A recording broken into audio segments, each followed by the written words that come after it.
शंकरं शंकराचार्यं केशवं बादरायणं सूत्रभाष्यकृतौ वन्दे भगवन्तौ पुनः पुनः।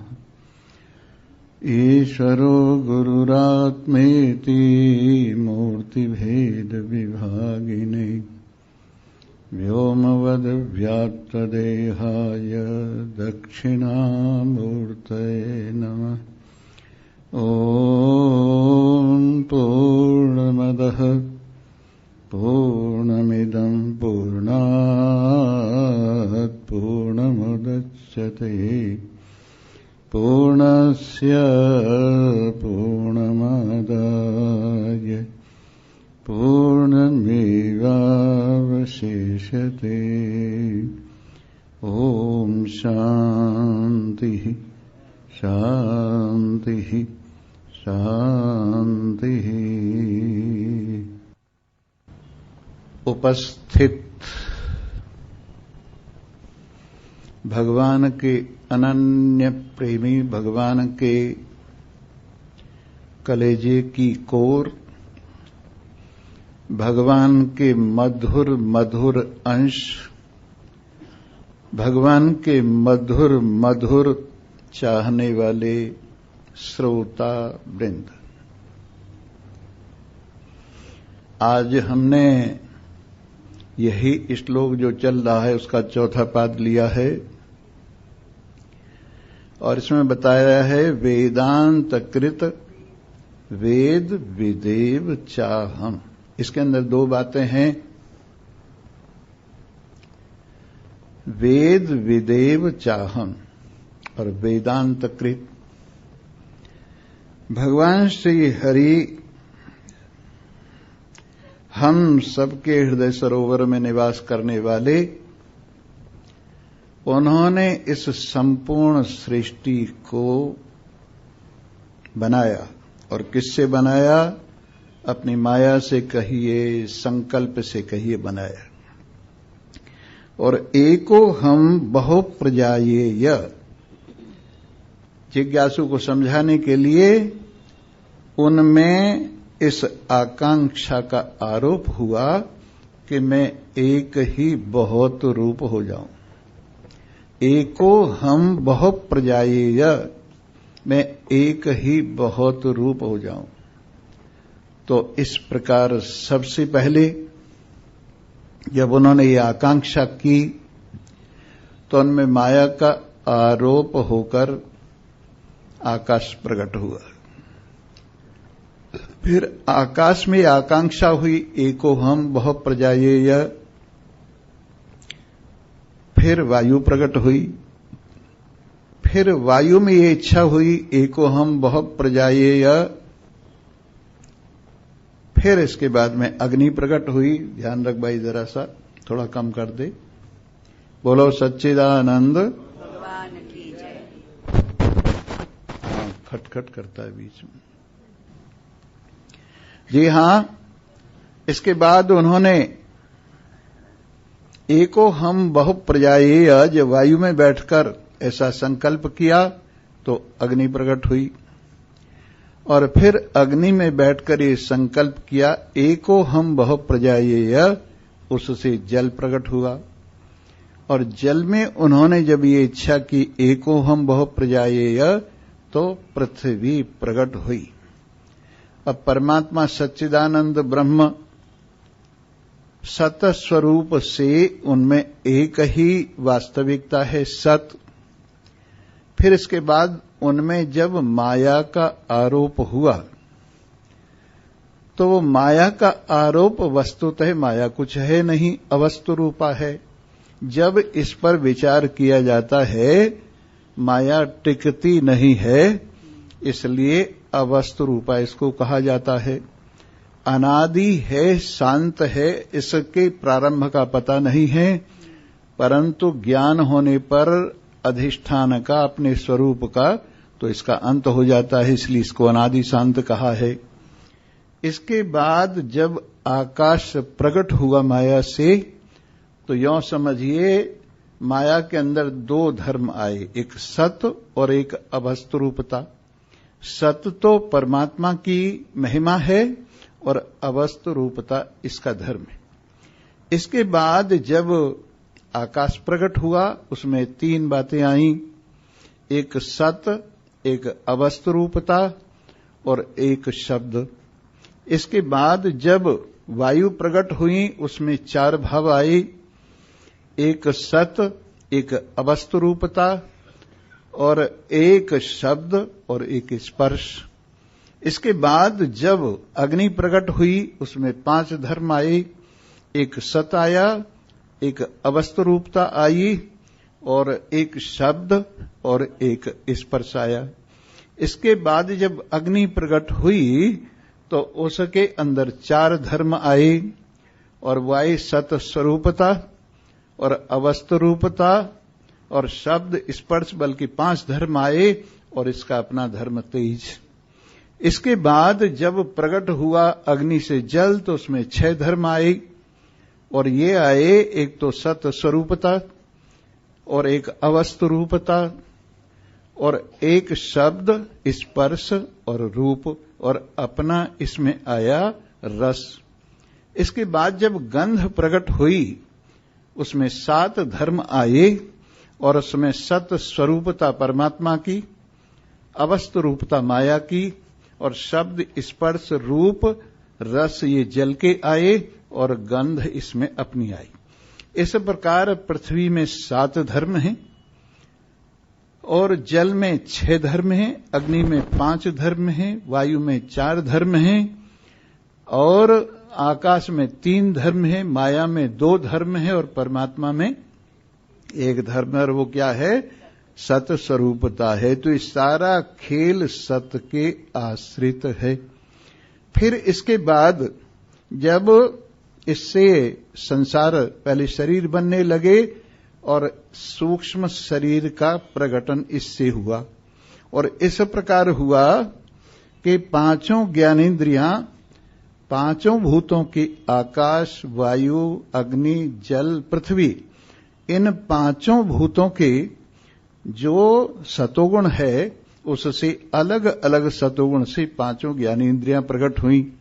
जैसे आकाश के सतोगुण से कान प्रकट हुआ और वायु के सतोगुण से त्वचा प्रकट हुई, आंखों के सतोगुण से, यानी उसके अग्नि के सतोगुण से आंखें प्रकट हुई और जल के सतोगुण से रसना प्रकट हुई और पृथ्वी के सतोगुण से नासिका प्रकट हुई। ये पांचों ज्ञानेंद्रियां प्रकट हुई। फिर सम्मिलित सतोगुण से अपंचीकृत भूतों के अंतःकरण प्रकट हुआ और उसके चार धर्म हैं, मन, बुद्धि, चित्त, अहंकार। जो मनन करने की शक्ति है, विमर्श करने की शक्ति है, विचार करने की शक्ति है, वो मन कहलाता है। जो पहली चीज को याद करने की शक्ति है वो चित्त कहलाती है, और जो वर्तमान में जानने की शक्ति है वो बुद्धि कहलाती है, और इन सब को जोड़कर मैं जानता हूं ये अहंकार कहलाता है। इस प्रकार ये सतो गुण की सृष्टि है पांचों भूतों की। इसके बाद पांचों भूतों के अलग अलग रजोगुण से पांचों कर्मेंद्रियां प्रकट हुई। जिस प्रकार आकाश के रजोगुण से आप देखेंगे कि ये हाथ प्रकट हुए, यानी शब्द वाणी प्रकट हुई, तो बोलता कौन है? वाणी बोलती है और कान सुनते हैं। इसके बाद जब ये आया दूसरा वायु, और वायु से पैर प्रकट हुए, यानी हाथ प्रकट हुए। जहां कहीं भी खुजा होती है वहां हाथ ही जाते हैं। इसके बाद अग्नि के रजोगुण से पैर प्रकट हुए, क्योंकि आंखें देखती हैं और पैर चलते हैं। इसके बाद जल के रजोगुण से ये कहना चाहिए उपस्थेंद्रिय प्रकट हुई, इसलिए रसना रस लेती है, उपस्थेंद्रिय त्यागती है। इसके बाद पृथ्वी के रजोगुण से ये कहना चाहिए गुदा प्रकट हुई, इसलिए नासिका से गंध लेते हैं और गुदा से त्यागते हैं। इस तरह से अलग अलग रजोगुण की ये सृष्टि है। फिर पांचों रजोगुणों की जो सम्मिलित कहना चाहिए वो है पांचों प्राण, जो पांचों भूतों के रजोगुण से प्रकट हुए हैं। इस तरह से ये सूक्ष्म शरीर की रचना सूक्ष्म भूतों से हुई है। इसके बाद जब ये पांचों मिल जाते हैं और पांचों मिल करके फिर स्थूल शरीर और स्थूल संसार बनता है। और पांचों कैसे मिलते हैं? जैसे आकाश आधा और आठवां हिस्सा बाकी, वायु आधा फिर आठवां हिस्सा बाकी, अग्नि आधी और आठवां हिस्सा बाकी, इसी प्रकार जल आधा और आठवां हिस्सा बाकी, पृथ्वी और उसमें आठवां हिस्सा बाकी। ये हुआ पंचीकरण। और इस पंचीकरण से पांचों भूत एक दूसरे से मिल गए और उनसे हम लोगों के स्थूल शरीर बनते हैं और पूरा संसार भी इससे ही बनता है। इस प्रकार ये सारी सृष्टि आपने सुनी कि किस प्रकार पांचों भूतों से जगत प्रकट होता है, शरीर प्रकट होता है, और शरीर में भी स्थूल शरीर और सूक्ष्म शरीर प्रकट होते हैं। और अविद्या नाम कारण शरीर का है, अविद्या नाम कारण शरीर का है जो आवरण रूपा है। एक सृष्टि का क्रम ये है। दूसरा सृष्टि का क्रम और है एक, इसको हम कहते हैं स्थूल से सूक्ष्म की रचना। स्थूल भूतों से सूक्ष्म शरीर इत्यादि की रचना, ये जो है ना सृष्टि दृष्टिवाद कहलाता है। इसका नाम है सृष्टि दृष्टिवाद। इसके बाद ये एक और तरीका है प्रकट होने का कि भगवान ने जैसे ही ये सोचा कि मैं सृष्टि बनाऊं और इससे मन बना। सबसे पहले मन बना, मन माने संकल्प जो होता है वो मन कहलाता है। तो वैसे ही उन्होंने जब सृष्टि की कल्पना की कि सृष्टि बनाऊं तो मन बना, और इस तरह से बना कि मैं सुनूं, इस इच्छा का नाम मन है। यही स्थूल होकर के कान बन जाता है, और स्थूल होकर के शब्द बन जाता है, और स्थूल होकर के आकाश बन जाता है। ऐसे ही मैं छूं, इस छूने की कल्पना का नाम मन है। यही स्थूल होकर के आगे चल के त्वचा बन जाता है, यही स्पर्श बन जाता है, और आगे चल के यही वायु बन जाता है। इसी प्रकार मैं देखूं, इस इच्छा का नाम मन है। फिर स्थूल होने पर यही आंख बन जाती हैं, और स्थूल होने पर रूप बन जाता है, और स्थूल होने पर यही आगे चल के अग्नि बन जाती है। इसके बाद मैं चखूं, इस इच्छा का नाम मन है, और यही आगे रसना बन जाती है, फिर रस बन जाता है, और फिर जल बन जाता है। इसके बाद मैं सूंघूं, इस इच्छा का नाम मन है, यही आगे चल करके नासिका बन जाती है, यही गंध बन जाता है और यही आगे चल के पृथ्वी बन जाती है। इसका नाम है सूक्ष्म से स्थूल का बनना। इसको कहते हैं दृष्टि सृष्टिवाद। इसी प्रकार पांचों कर्मेंद्रियां भी मन से ही प्रकट हुई हैं, और जब उन्होंने सोचा चलूं तो पैर प्रकट हुए, जब उन्होंने सोचा करूं तो हाथ प्रकट हुए, जब उन्होंने सोचा कि बोलूं तो वाणी प्रकट हुई, जब ये सोचा भोगूं तो उपस्थ प्रकट हुई, जब ये सोचा कि त्यागूं तो गुदा प्रकट हुई। इस तरह से पांचों कर्मेंद्रियां भी मन ही बन जाता है, और जीऊं इस इच्छा का नाम प्राण है, और ये भी मन ही का भाव है, और वही प्राण अपान समान उदान और व्यान बन जाता है। ये जो सूक्ष्म से स्थूल संसार बना है, इसका नाम है दृष्टि सृष्टिवाद। पहले दृष्टि बनती है, फिर सृष्टि बनती है, ये हुआ दृष्टि सृष्टिवाद। पहले सृष्टि बनती है, फिर दृष्टि बनती है, ये हुआ सृष्टि दृष्टिवाद। और एक और है जो अंतिम जिज्ञासुओं के लिए, और वह है अजातवाद। कुछ बना ही नहीं है, जैसे स्वप्न में कोई पदार्थ बनता नहीं है और केवल भासता है, उसी प्रकार से यहां कुछ भी नहीं बना, पर यह सब कुछ भास रहा है। अब इस प्रकार से सृष्टि आपके सामने है। अब बात चल रही थी वेदांत कृत वेद विदेव चाहम, मैं ही वेदांत की रचना करने वाला हूं। वेद को जानने वाला मैं ही हूं और वेदांत की रचना करने वाला मैं ही हूं। तो अब ये देखिए कि पहले वेद प्रकट हुआ है और फिर वेद के साथ वेदांत भी प्रकट हुआ है, परंतु पहले कहा वेदांत, पहले कहा और फिर इसके बाद में वेद कहा। इसका तात्पर्य क्या है कि वेदांत की महिमा है। वेदांत की विशेष महिमा होने के कारण वेदांत को पहले कहा वेदांत कृत, मैं वेदांत की रचना करने वाला हूं, और वेद विदेव चाहम, और मैं ही वेद को जानने वाला हूं। इस प्रकार परमात्मा देव की महिमा जब वेद के प्रकटन के रूप में होती है, तो सबसे पहले वेद के 1,00,000 मंत्रों में जो 80,000 मंत्र हैं वो कर्म कांड का वर्णन करते हैं, और जो 16,000 मंत्र हैं वो उपासना कांड का वर्णन करते हैं। रहे सहे 4,000 जो मंत्र हैं वो ज्ञान कांड का वर्णन करते। इस प्रकार से संपूर्ण वेद 80 यानी 1,00,000 श्रुतियों वाला है। और कई बार हम बता चुके हैं कर्म का फल है, सकाम शुभ कर्म करेंगे शास्त्र विहित तो आपको स्वर्ग इत्यादि लोक की प्राप्ति होगी, और निष्काम भाव से शास्त्र विहित शुभ कर्म करेंगे तो उससे आपका अंतःकरण पावन होकर पहले उपासना का भाव और फिर ज्ञान की यानी ज्ञान का भाव आप में प्रकट होगा।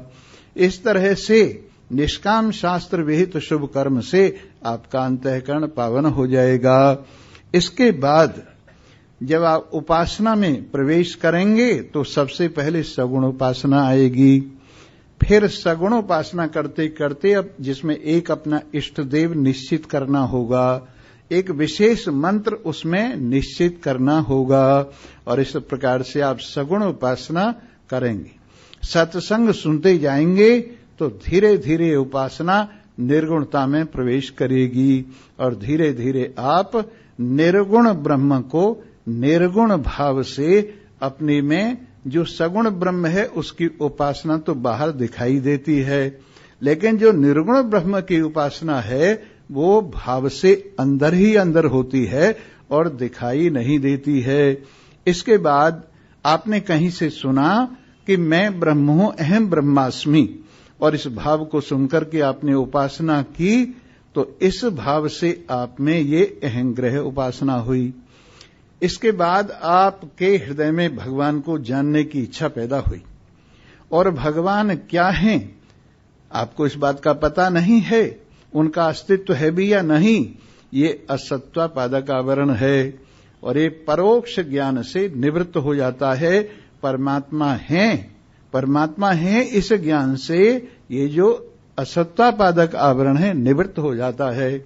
और जब आप ये सुनते हैं कि मैं ही सच्चिदानंद ब्रह्म परमात्मा हूं, तो ये जो अपरोक्ष ज्ञान होता है और इसके अंदर आवरण भंग होकर के आप समझते हैं चिदानंद रूपः शिवोहम शिवोहम, इस प्रकार वेद यहां आकर उसका काम पूरा हो जाता है।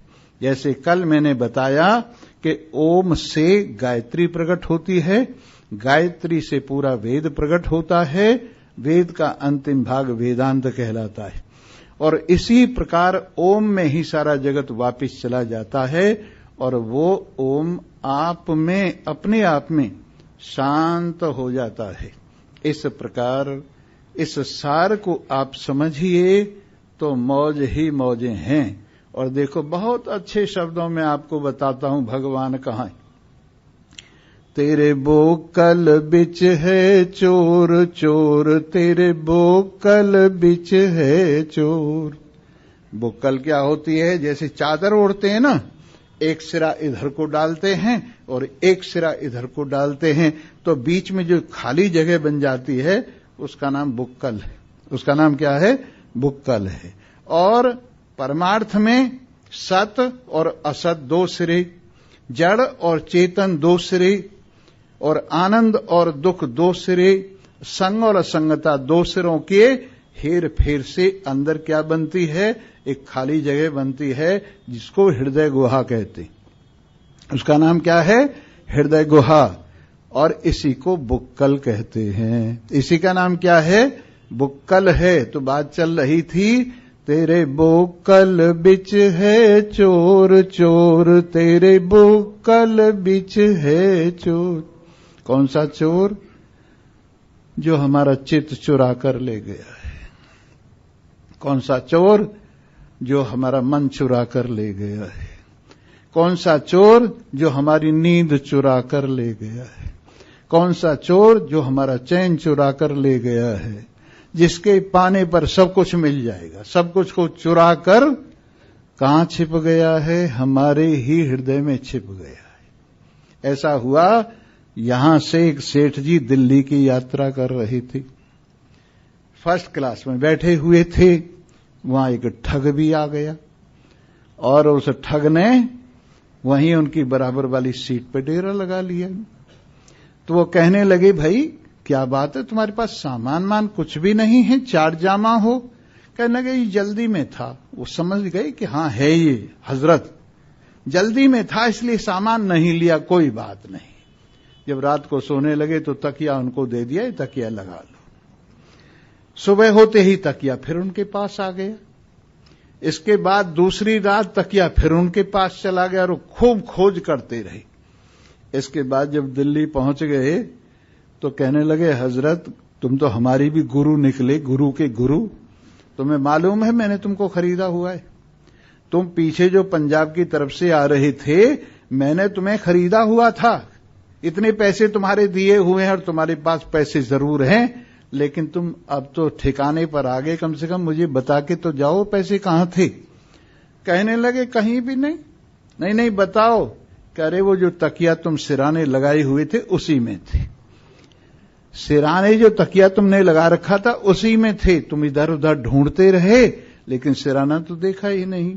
वैसे हम सारी दुनिया को देखते फिरते हैं लेकिन अपने आप को नहीं देखते। सब जगह ढूंढते फिरते हैं पर अपने आप में नहीं देखते। इसी बात को कह रहे। तेरे बोकल बिच है चोर चोर, तेरे बोकल बिच है चोर, तेरे बोकल बिच है चोर चोर, तेरे बोकल बिच है चोर, तेरे बोकल बिच है चोर चोर, तेरे बुक्कल बिच है चोर। हाँ, कोई कहता ये रामदास है, कोई कहता ये रामदास है, और कोई कहता अल्लाह दिया, कोई कहता अल्लाह दिया, पर ये मुक्कल खोल के देखा तो भाई निकल पड़ा कोई और। बुक्कल खोल के न तो रामदास निकला न अल्लाह दिया निकला, कौन निकला?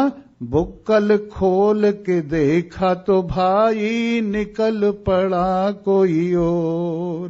तेरे बुक्कल बिच है चोर चोर, तेरे बुक्कल बिच है चोर।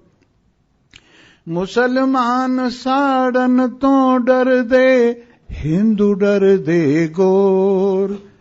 मुसलमान जलाने से बहुत डरते हैं कि मुझे जलाना मत, नहीं तो नरक में जाऊंगा मैं।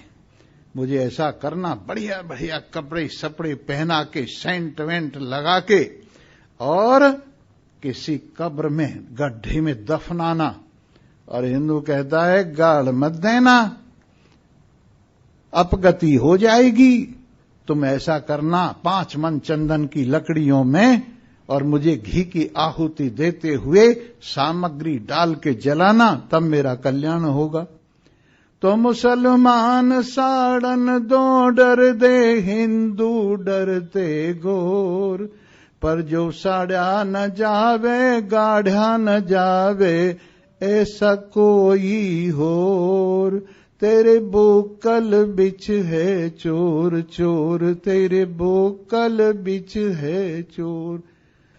जिसको न तो जलाया जा सकता है और न जिसे गाढ़ा जा सकता है, इन दोनों अलाओं बलाओं से जो बिल्कुल अलग है, वो सच्चिदानंद ब्रह्म तेरा आत्मा तुझी में बैठा हुआ है। उसी ने वेदों की रचना की है, वही वेदांत को समझने वाला है। वेदों की रचना की है, संसार की रचना की है, कर्मों की रचना की है, कर्म फल की रचना की है, इसलोक परलोक की रचना की है, भले बुरे की रचना की है। और वही जब इससे छक जाता है, अपने आप में देखता है कि बस बहुत हो गया, वही वेदांत को रचने वाला समझने वाला है नारायण। और जब वेदांत को, जो वेद का सार है 4000 श्रुतियों वाला, जब उसको सुनता है तो इसके कष्ट निवृत्त हो जाते हैं। ये यहीं इसी वक्त, जैसे एक जामवंत बना हुआ है रामलीला में, कोई हनुमान बना हुआ है रामलीला में, तो वो रामलीला के लिए जामवंत हैं, अपने आप को अंदर से जानते हैं। वो रामलीला के लिए हनुमान है, ये अंदर से जानते हैं। और आके सबसे पहले क्या करेंगे, घर में अपनी वो जो पूंछ है उसको निकाल के एक तरफ रखेंगे। फिर इसके बाद ऊपर से काले और पीले कपड़े हैं उनको निकाल के रखेंगे।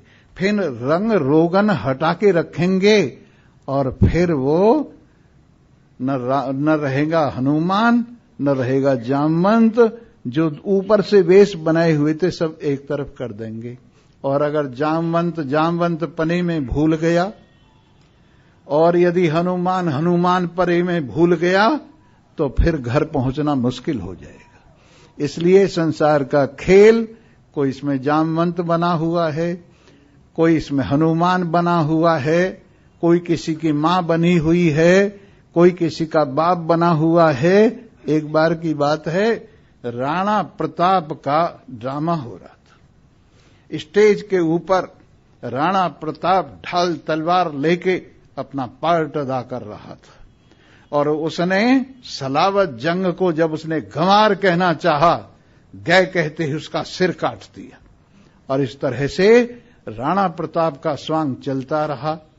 जब राणा प्रताप का स्वांग पूरा हो गया, तो फिर इसके बाद में उन्होंने कहा, भाई अब ड्रामा पूरा हो रहा है, सब अपनी अपनी हथियार वगैरह ड्रेस वगैरह यहां रख दे। पर राणा प्रताप में राणा प्रतापपना घुस गया था। वो कहने लगा, मेरा भाला, ये मेरी ढाल, ये मेरी तलवार, ये मेरी राजसी वस्त्र, कौन है जो मुझसे छीनेगा? आओ। तो मैनेजर ने सोचा मारा जाएगा, जाओ महाराज, ये भाला आपका, ये ढाल आपकी, ये तलवार आपकी, ये कपड़े आपके, और विदा कर दिया। पहुंचा बस अड्डे पे, और बस अड्डे पे अपने गांव जाने के लिए कहने लगा, ए बस वाले इधर आ। बोले क्या बात है, हमको बस में बिठाओ। हाथ पकड़ के बस में बिठा दिया। कहने लगे कहां जाओगे? कि चित्तौड़ जाएंगे। कौन हो? राणा प्रताप हूं मैं। बोले अच्छा, तो भाई टिकट तो लो। मैं टिकट लूं? बस का मालिक, बस मेरी है, तुम मेरे नौकर हो, मैं टिकट लूं? कहने लगा हुजूर बैठो। और फिर जंगल में जाकर के बियाबान में कहने लगे आपका चित्तौड़ आ गया, उतर जाइए। जंगल में उतार दिया, धक्का खाते फिरा। उसी तरह से लोग ये जो ड्रामा कर रहे हैं ना, इस ड्रामे में भूल जाते हैं, इस बात को भूल जाते हैं कि ऊपर से हमने जो वेश धारण किए हुए हैं ये सब ड्रामा हैं, और इनको असल मानने लगते हैं और असल मानकर दुखी होते रहते हैं। लेकिन ये समझें कि ये सब ऊपर से पहना हुआ है, और मैं तो ज्यों का त्यों एक रस हूं। अरे अपने आप को देखो तो सही, अगर अपने आप को तुमने देख लिया ना, सुखी हो जाओगे। तुम इस दिल के दर्पण में पता नहीं किस किस को देखते रहते हो। अगर इस दिल के दर्पण में तुमने अपने दर्शन कर लिए होते। जब तिरछा होता है दर्पण दुनिया को दिखाता है, जब सीधा होता है तो तुम्हारा अपना मुंह दिखता है। तुम इस दर्पण को तिरछे किए फिरते हो और इसमें दुनियादारी देखते फिरते हो। इसके सीधा करो। महान पुरुषों के सत्संग से इस मन को सीधा करो, इस मन का मैल दूर करो, इस मन की चंचलता दूर करो, और पर्दा हटाकर देखो इसमें, तो ये दर्पण तुम्हारा मुंह दिखाएगा। वाह वाह, क्या सुंदर मुंह है। सब दर्पणों की वजह। एक आदमी बीमार हो गया, इतना बीमार हुआ, इतना बीमार हुआ कि दुनिया भर के सारे डॉक्टर फेल हो गए और कोई भी उसका इलाज नहीं कर सका। बड़े परेशान। एक डॉक्टर आए, महान पुरुष, कहने लगे भाई हम इलाज करेंगे उसका। कहने लगे भाई क्या बीमारी है तुझे? उसके पास एक दर्पण था, वो गलत दर्पण था। जब मुंह देखता था उसमें, तब उसमें सूजा सूजा मुंह नजर आता था, पीला पीला मुंह नजर आता था, और अपने आप को उस दर्पण में देख के बीमार समझ के उस दर्पण को उल्टा करके रख देता था। उसने कहा जी देखो मेरा मुंह पीला हो रहा है। बोले बिल्कुल नहीं। देखो तो सही, मेरे मुंह पे सोजन आ रही, सोजिश आ रही है। बोले बिल्कुल नहीं। अजीब बात है। इस दर्पण में देखो ना। अपना दर्पण दिखाया, उन्होंने अपना मुंह देखा, ओहो ये तो दर्पण की गड़बड़ है, दर्पण की वजह से इसका मुंह ठीक दिखाई नहीं दे रहा। तो उसने कहा तेरे पास दर्पण गलत है। अपनी जेब से बढ़िया वाला दर्पण उसको दिखाया और उसने दर्पण देखा, ओहो मैं तो बिल्कुल ठीक ठाक हूं, मेरा तो कुछ भी नहीं बिगड़ा है। वैसे ही तुम्हारे पास जो दर्पण है ना तुम्हारे दिल का, वो तुम्हें उल्टा पुल्टा करके दिखाता है। कहीं स्त्रीपना दिखाता है, कहीं पुरुषपना दिखाता है, कहीं और दुनिया भर के गरीबी दिखाता है, अमीरी दिखाता, क्या क्या नहीं दिखाता। ये सब इस दर्पण का दोष है। अरे स्वामी जी के पास आओ और बढ़िया वाला दर्पण लेके जाओ, जो तुम्हारा मुंह बिल्कुल साफ दिखाता है और बताता है अहम निर्विकल्पो निराकार रूपो विभुर्व्याप्य सर्वत्र सर्वेन्द्रियाणि सदा मे समत्वं न मुक्ति न बंध चिदानंद रूपः शिवोहम शिवोहम। ठीक वेदांत के दर्पण में, महान पुरुषों के द्वारा आवरण भंग होने पर आत्माकार वृत्ति के दर्पण में जब हमने अपने आप को देखा तो क्या देखा? अहम निर्विकल्पो, मैं निर्विकल्प हूं, मेरे में कोई विकल्प नहीं है, न मोह का, न काम का, न क्रोध का, न लोभ का, न राग का, न द्वेष का। विकल्प किसे कहते हैं? एक पदार्थ में कई तरह का ज्ञान विकल्प कहलाता है। एक पदार्थ में कई तरह का ज्ञान विकल्प कहलाता है। तो अपने आप में कभी मोही, कभी कामी, कभी क्रोधी, कभी लोभी, कभी रागी, कभी द्वेषी, ये तरह तरह का जो अपने आप में ज्ञान है, ये सब विकल्प है। और इसका कारण आपकी मन की वृत्तियां हैं। जब काम की वृत्ति होती है तो काम ही मान लेते हो, जब क्रोध की वृत्ति होती है तो क्रोध ही मान लेते हो, जब लोभ की वृत्ति होती है तो लोभ ही मान लेते हो, जब राग की वृत्ति होती है तो राग ही मान लेते हो, जब द्वेष की वृत्ति होती है तो द्वेष ही मान लेते हो। ये सब मन की वृत्तियां आपने अपने में घुसेड़ ली हैं और इसलिए अपने आप को मोही, कामी, क्रोधी, लोभी, रागवान, द्वेषवान मान रहे हो। इस बदलते हुए मानसिक विकल्पों को एक तरफ रख के देखो और अपने आप को दृष्टा रूप से अनुभव करके देखो कि तुम निर्विकल्प हो, न मोही हो, न कामी हो, न क्रोधी हो, न लोभी हो, न रागवान हो, न द्वेषवान हो, तुम सच्चिदानंद ब्रह्म हो। अहम निर्विकल्प हो। मैंने अनुभव किया अपने आप को, मैं निर्विकल्प हूं, निराकार रूप हो। मेरा आकार भी नहीं, शरीर का आकार है। विकल्प मन के हैं, आकार शरीर का है। अहम निर्विकल्पो निराकार रूपो विभुर्व्याप्य सर्वत्र सर्वेन्द्रियाणि। मैं एक साथ ही विभु समस्त इंद्रियों में और समस्त शरीरों में, सब चराचर जगत में विराजमान। अहम निर्विकल्पो निराकार रूपो विभुर्व्याप्य सर्वत्र सर्वेन्द्रियाणि। सदा में समत्वम न मुक्तिर्न बंध। मुझ में सदा समता है, मुक्ति और बंधन कुछ भी नहीं। आपने अपना फोटो देखा है, उसमें नाक ऊंची नजर आती और मुंह नीचा नजर आता है, पर उंगली फेर के देखो, एक ही लेवल में है। वो रंगों की करामात है। रंगों की करामात से जैसे फोटो में ऊंचाई नीचाई नजर आती है, वैसे माया के गुणों की करामात से तुम में ये भेद नजर आ रहा है। और अगर इस भेद को एक तरफ करके देखो, सदा में समत्वम, मुझ में सदा समता है।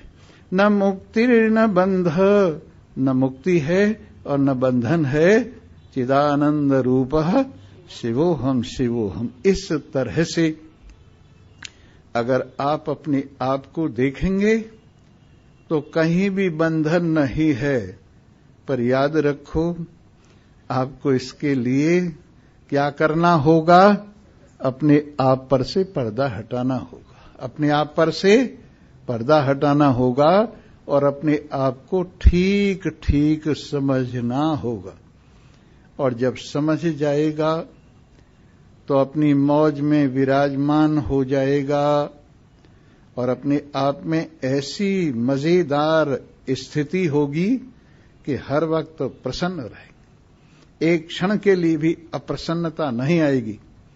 मौत का भय भाग जाएगा। बुढ़ापा, रोग सब शरीर में है, जन्म मरण सब शरीर में है, मुझ में नहीं है। ऐसा अनुभव करके अपने आप में निश्चिंतता हो जाएगी और चिंता की मां मर जाएगी। चिंता की मां क्या है? बेवकूफी। अगर बेवकूफी दूर हो जाती है तो चिंता नाम की कोई चीज नहीं है। सारी चिंताओं की जड़ नासमझी है और नासमझी के निवृत्त होने पर आप अपने आनंद में विराजमान हुए हुए, अपनी मस्ती में विराजमान हुए हुए, अपने प्रियतम को प्यार करते हुए इस संसार में आनंद से रहेंगे और कोई शोक नहीं, कोई हर्ष नहीं। आप समता में विराजमान हो जाएंगे। आप समता में विराजमान हो जाएंगे। अपनी मस्ती का जाम पीते हुए अपने आप में अनुभव करेंगे कि अब मुझे कोई चिंता नहीं है। तत्र को मोह है कैसो कह एकत्व मन पश्यतः। जो एकता का अवलोकन करने वाले हैं सर्वत्र, वो शोक और मोह से परे हो जाते हैं। और आप भी शोक और मोह से परे हुए हुए राम राज्य में प्रवेश कर रहे, अपने राज्य में प्रवेश कर रहे। और दैहिक दैविक भौतिक तापा राम राज काहू नहीं व्यापा। दैहिक, दैविक, भौतिक, देह संबंधी, प्रकृति संबंधी, अन्य प्राणियों से होने वाले कष्ट राम के राज्य में आते आते ही होते रहें, पर व्यापते नहीं हैं, क्योंकि मन राम राज्य में होने के कारण उनको छूता भी नहीं है। एक और तो संसार के खेल में रहते हैं आप, और कैसे रहते हैं? एक नाइन होती है ना, नाइन, नाई की घरवाली, वो अपने एक जजमान के घर जाती है और वहां पर रोना हो रहा है, कोई निबट गया है, तो वो क्या करती है? रोने वालों की नेता बन जाती है और इतनी जोर से रोती है, इतनी जोर से रोती है और इतने आंसू बहाती है। ये खेल करना चाहिए, चाहे ग्लिसरीन लगा के रोना पड़े, समझे ना? तो इतना रोती है, इतना रोती है, और वहां उनको लगता है हमारा दर्द, सारा दर्द इसी को ही है, और खूब दक्षिणा दे के जेब में डाल के आती है। फिर दूसरे यजमान के घर शादी होती है, वहां जाती है, खूब गाती है, बजाती है, नाचती है और तान तोड़ डालती है। वो कहते हैं वाह वाह, कमाल है, इसको तो हमारा बड़ा हर्ष है। और जेब में रखी धरवाली में दक्षिणा, और घर आए, न किसी की शादी न किसी का गम, बाकी रह गए हम ही हम। न किसी की शादी न किसी का गम, बाकी रह गए हम ही हम। ये ड्रामा सा ही करना है क्या? ये संसार ड्रामा सा ही करना है। रोने वालों के साथ रो, और इतने रो, आप जानते हैं नकली रोना जो है वो ज्यादा होता है, असली रोना कम होता है। ड्रामे वाले कमाल करते उतने तो असली भी नहीं रो सकते जितने वो रोते।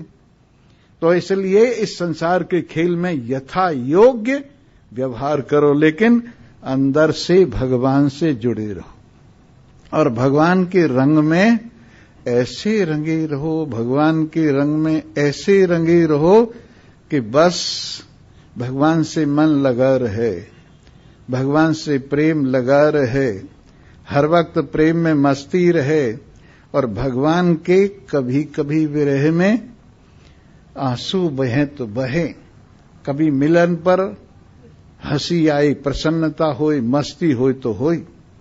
जैसे कि मीरा देखिए अपने प्रियतम को बुला रही है हृदय में ही, पर बुला रही कि राम मिलन रो घणो उम्हायो। ये सुन लिया है कि राम से मिलकर पूरा सुखी हो जाता है व्यक्ति, राम से मिलकर के सारी जिंदगी का आनंद इकट्ठा होकर अपने आप में आ जाता है, राम से मिलने पर आराम हो जाता है, राम से मिलने पर जीवन आनंद से भर जाता है। इसलिए बड़ा उमाहा है, बड़ा उत्साह है, बड़ा जोश है। संतों से सुना है कि हृदय में राम आ रहे हैं और सत्संग के माध्यम से वो प्रकट होने को जा रहे। तो राम मिलन रो घणो उम्हायो, मैं निस दिन देखूं बाटड़िया। राम मिलन रो घणो उम्हायो, निस दिन देखूं बाटड़िया। राम मिलन रो घणो उम्हायो, मैं निस दिन देखूं बाटड़िया। मैं निस दिन देखूं बाटड़िया। राम मिलन रो घणो उम्हायो, मैं निस दिन देखूं बाटड़िया। ऊर्ध्व सांस ऊपर ने आवे, ऊर्ध्व सांस ऊपर ने, ना भी न ठहरे म्हारी सांसड़िया। ना भी न ठहरे म्हारी सांसड़िया। राम मिलन रो घणो उम्हा, मैं निस दिन देखूं बाटड़िया। राम मिलन रो। जन्म जन्म की रगड़ हमारी, जन्म जन्म की रगड़, अब मत कीजे आटड़िया प्रभु, अब मत कीजे आटड़िया। राम मिलन रो घणो उमायो में, निस दिन देखूं बाटड़िया। राम मिलन रो घणो उमायो जी।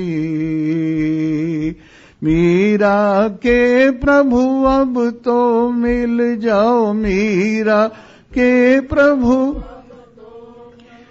मैं छूं थारी दासड़िया, अजी मैं छूं थारी दासड़िया।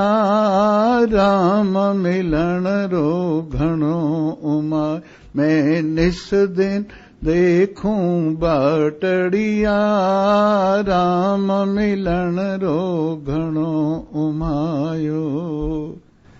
क्यों न उत्साह हो अपने प्रियतम से मिलने का, क्यों न उत्साह हो। जन्म जन्म से तड़पती हुई लगन, जन्म जन्म से आहें भरती हुई लगन, परमात्मा को सत्य समझने वाली, परम साथी समझने वाली लगन, परमात्मा को अपना और जगत को सपना समझने वाली लगन जब जागृत हो गई है, तो क्यों ना उनका इंतजार हो।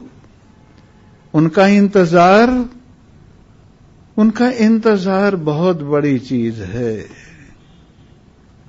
उनके इंतजार की घड़ियां बहुत अच्छी होती हैं।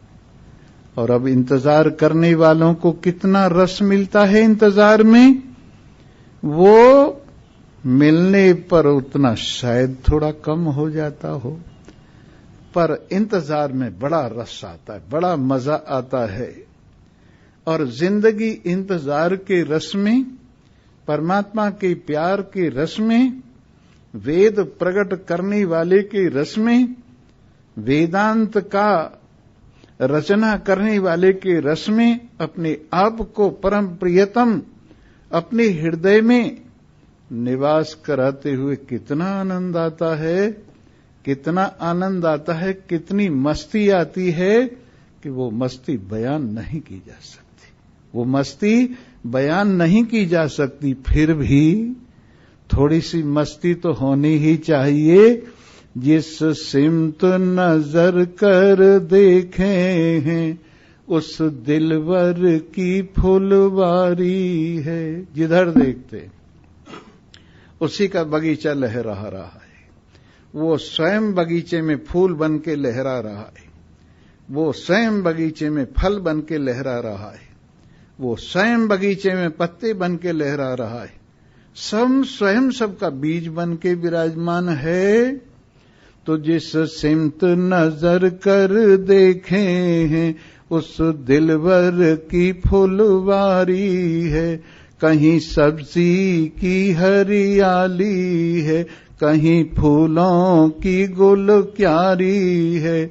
हर वस्तु मगन होए बैठे हैं, और आस उसी की भारी है आप ही वो दातारी रब, और आप ही वो भंडारी है। हम आशिक उसके हुस्न के हैं, जो दिलवर सबसे आला है। उसने ही हमको जी बख्शा, उसने ही हमको पाला है। दिल अपना भोला भाला है, और इश्क बड़ा मत वाला है। इस राज को आगे क्या कहिए, यहाँ कौन समझने वाला है। जी हाँ, थोड़े ही समझने वाले। मोहब्बत के लिए कुछ खास दिल मखसूस होते हैं। ये वो नगमा है जो हर साज पे गाया नहीं जाता। ये मोहब्बत का राग हर एक बाजे पे नहीं बजता है। ये मोहब्बत का राग हर किसी के कंठ से नहीं निकलता है। भगवान कृपा करें, वेद बनाने वाले कृपा करें, वेदांत समझाने वाले कृपा करें और हमें अपने हृदय में प्रकट होकर के अपनी प्यारी प्यारी झांकी मैं के रूप में दिखाएं, तो हमारा जीवन आनंद से भर जाए और हम यही समस्त शोक को पार करके अपने आप में विराजमान हुए हुए आनंद मनाएं। इन्हीं शब्दों के साथ आज की कथा पर्यवसान को प्राप्त हो रही है और कल को रामनवमी है, तो रामनवमी की कथा तो होगी ही होगी 9:30 के बाद, लेकिन हम भी थोड़ी बहुत बात आपको राम जी की सुनाएंगे और वनवास से वापस लाएंगे। वनवास में भेजेंगे नहीं, वनवास से वापस लाएंगे और आपकी अम्मी को मिलाएंगे आपसे और आपका मजा बंधवाएंगे। इन्हीं शब्दों के साथ धन्यवाद। बोलो सच्चिदानंद भगवान की जय।